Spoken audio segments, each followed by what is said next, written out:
Rikthehemi në studio, vijmë transmetimin e drejt për drejt këtu në Report Televizion.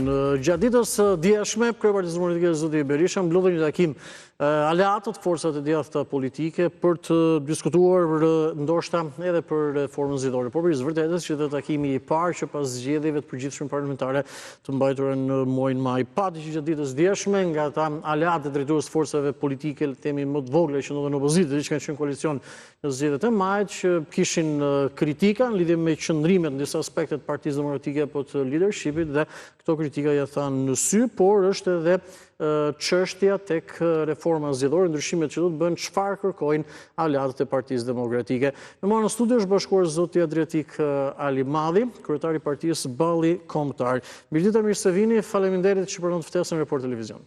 Faleminderit për ftesën juve dhe ju uroj mbarësi. Faleminderit në njësi dhe njërës parë, takimi parë ishte kështu zyrtar e tjerë që pas zgjedhjeve të majit ai ditës djeshme? Pas zgjedhjeve takimi i parë ishte. Ju keni kërkuar ose do të ishte mirë që të bëj diçka më herët e tjera apo? Po shiko, unë pak a shumë i thash dhe dje çfarë kisha me thënë drejtën. Unë s'është se jam një person që fshihem dhe duhet të ndruhem për t'i thënë këto. Aq më mirë që suportoj dhe drejtoj një subjekt, Partia e Ballit Kombëtar, që në parimin e saj mbron idealin e drejtësisë shoqërore, edhe të gjitha çfarë kam duhet ja jap publikut dhe duhet ta ndaj me publikun. Edhe historikisht për veten time kam thënë gjithmonë. Ajo që më shqetëson është raporti i bashkëpunimit. Raporti i bashkëpunimit sjell produkt, pra. Dhe produkti ku shkon te Partia Demokratike. Dhe kjo ishte biseda e djeshme, edhe midis të gjithë kryetarëve të partive që ju i merrni këto vota, po silloni më mirë me aleatët. Pra edhe me të gjithë aleatët. Jo një pjesë i trajtoni disa të nënës, po disa të njerëzës. Pra, unë hodhen edhe diskutimet të tjera, sigurisht për reformën. Si të nënës kë kanë drejtuar sipas jush?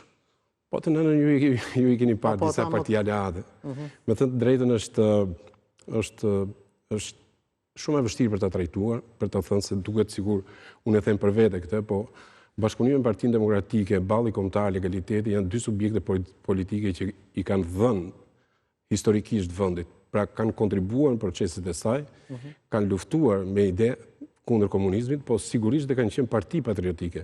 Pra kanë dhe alternativë për çfarë. Por nëse të marrim një raport në kuptimin e lëvizjeve politike që ka bërë Balli Kombëtar, ka gati 6.000 dëshmorë të vrarë në luftën e dytë botërore. Po të themi edhe për kauzën që kërkon Balli Kombëtar, pra bashkimin e etnike shqiptare, janë të vrarë mbi 70.000. Pra në këtë aspekt kemi kontribuar në proceset demokratike, kemi kontribuar në proceset e vendit, e duam vendin, po i kemi dhënë dhe dëshmorë këtij vendi. Po ama nuk presim, si më thënë, tallje, nuk presim padrejtësi, por e themi atë që kemi. Pra, atë që kemi dhënë e kërkojmë. Sigurisht që unë se kam kërkuar asnjëherë. Pra kjo ishte takimi i parë, dhe sigurisht e thash dje. Po si është sjellë për shembull vetë zoti Berisha, se temi kod leadershipit e tjerë, zoti Berisha është kryetar i opozitës me ju. Po themi personalisht, po ju si drejtuesi i Ballit Kombëtar. Shiko, takimet me zotin Berisha janë të vështira, unë sigurisht që kam pas takime. Problemi është që to kanë qenë në kohë, kanë qenë pjesën e parë ku Berisha ka qenë kryetari i Partisë Demokratike, më pas duhet bashkëpunoj me zotin Basha. Tash më erdhi zoti Berisha.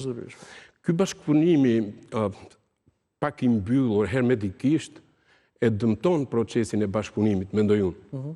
Berisha e suporton te drejtuesit e tjerë që ka Partia Demokratike, ndofta ata nuk ja thonë zotit Berisha, ose zoti Berisha nuk do për ta përcjell, si më thënë, bashkëpunimin me ato që dojnë ndan, me ato që s'do i lë të zvarriten, të lodhen, siç ka vazhduar ky bashkëpunim.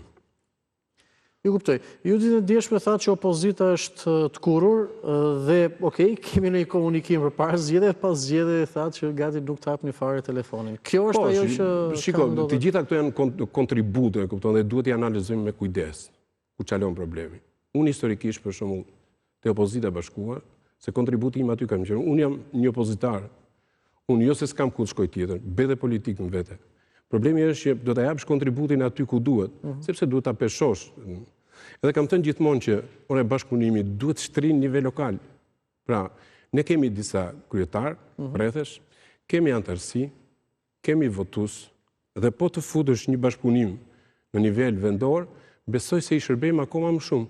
Po jo duke mos i pyetur ata fare, pra duke mos kontaktuar me ta, edhe unë që duhet të shkoj në një takim, në një rreth elektoral, kur jemi para zgjedhjeve, pra nuk është se punët shkojnë mirë, sepse edhe vetë kryetari mua më thot, ore, s'kemi asnjë bashkëpunim, kryetar. Tani, pse s'duhet të bashkëpunoj dhe të futet fryma e bashkëpunimit? Ky është një produkt. Ne të gjithë e bëjmë fushatën për çfarë? Për t'i grumbulluar votat te Partia Demokratike, e cila tashmë i merr të gjitha votat, të gjitha kontributet tona, dhe ne po japim në mendim në këshill se si duhet të bashkëpunojmë. Pra e gjitha kjo çfarë unë thash dje është në frymën e bashkëpunimit. Pastaj bashkëpunimi nuk vjen duke e copëzuar atë. Bashkëpunimi është frymë. Bashkëpunimi është, nëse unë do ta mirëprisnja për shumë për 22 vite gati bashkëpunimin tim politik, marrëveshjet e mia do kisha tjetër qasje. Pra nëse ti do të më respektosh një herë, e kemi ne ande nga anë tona, unë do mundohem të jap 2 herë më shumë. Pra po jo të jap 100% edhe mos të marr asnjë %, prej kësaj. Ju zëri madje, e dini peshën reale që ka forca juaj politike dhe që ka pasur edhe në zgjedhjet e majit, brenda koalicionit? Këtë e trajtova, sepse kodi zgjedhor penalizon tashmë se dikush e kupton, dikush nuk e kupton. PD-ja dhe PS-ja kanë kapur sistemin. Dhe ky sistem tashmë prodhon lëvizje politike të detyruara. Dhe nëse themi që këta e kanë kapur për të bërë më të kuptueshëm për teleshikuesit, kush është kapja e sistemit? Po shohim kodin zgjedhor. Tani, të dyja subjektet politike kanë përfaqësuar se sa në gjithë administratën. Gjithë administrata i bie gati mbi 5.000 apo nën 5.000 komisionerë numërues, për nga 5 vota 25.000 vota apo jo. Po shto administratën këtu, që secila që vjen nga këto, po shto këtu edhe 30% ja kanë vendosur, si më thënë, votuesve femra, që diku këta tolerojnë sepse e kuptojnë që ka votues më shumë edhe femra,